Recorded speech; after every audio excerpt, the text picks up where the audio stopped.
And good morning. We're ready for section 7.2 in Principles of Math 2.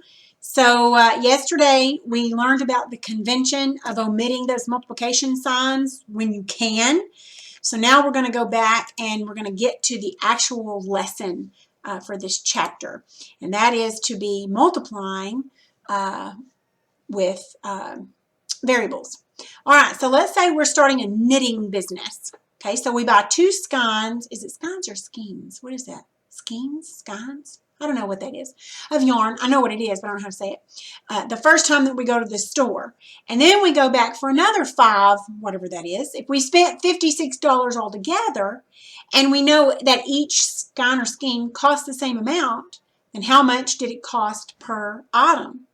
So we're going to use X to represent the cost for 1. So the first time they bought 2.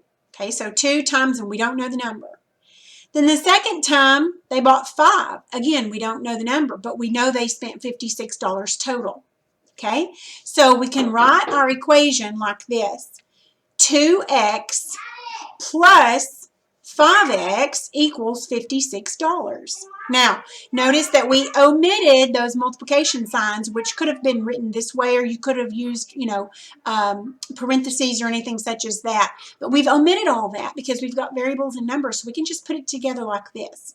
Okay, it's much less to look at, and it just makes it easier on the eyes, I guess you might say. Okay, now to solve this problem, first, you need to simplify 2x plus 5x. Now, how do we do that? Well, 2x plus 5x equals 7x. Okay, remember, x is just a placeholder for the cost of one of those things of yarn. And 2 will be 2 times the cost. 5 will be 5 times the cost, making the total 7 times the cost of one of these.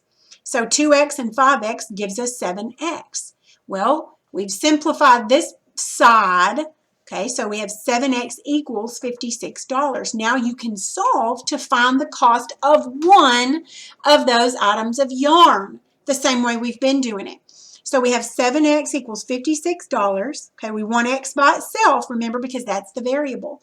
So to get it by itself, you divide both sides by 7. They cancel each other out. You're left with x equals $8 because 56 divided by 7 is 8. So each one is $8. Okay? Easy way of working out an equation. Notice that if we substitute $8 for x in this original equation, that it holds true. So the first time they went, they spent 16. The second time when they bought 5 of them, they spent 40. You add those together, you get 56. So we understand that. Okay, let's look at this big gray box. This is term time. Pay close attention to this. When we're referring to the multiplier of one or more unknowns, we'll call the multiplier the coefficient of the unknowns. Thus, we would call the 2 and the 5 in 2x and 5x coefficients, as the 2 and 5 are multipliers of an unknown. Okay, you'll learn a more comprehensive definition for coefficients in algebra. They've got a broader use than the one explained here, but just kind of get you going on the term coefficient. Okay, so notice that in the example, we simplified 2x and 5x by just simply adding the coefficients of x together. 2 and 5 is 7. After all, the 2 and the 5 tells us how many times to multiply x. So by adding them together, we're counting the total number of times that we need to multiply x. When we added the coefficients together, we were combining like terms. This is a phrase that you're going to hear me say and read in here a lot. Combining like terms.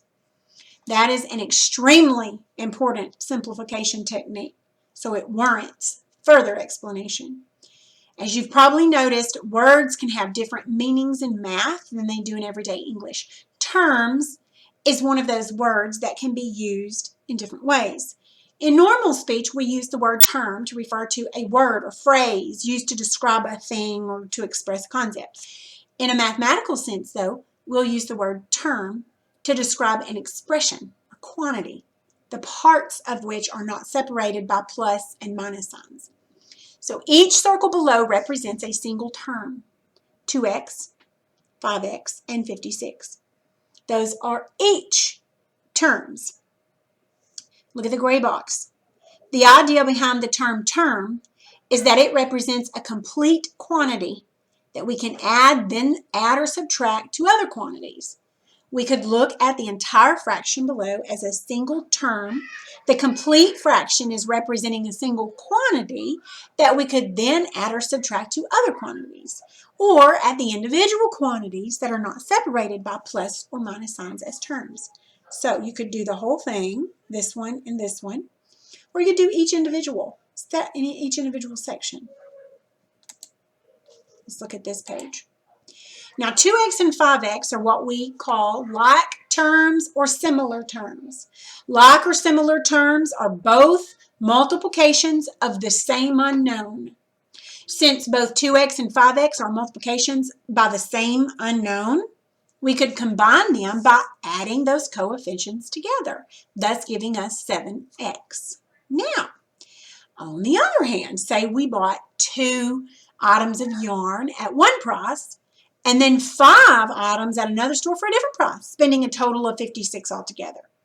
Using y to represent the price of the first 2 and x to represent the price of the remaining, we would have an equation like this: 2y plus 5x equals $56. Now, here 2y and 5x are not like terms.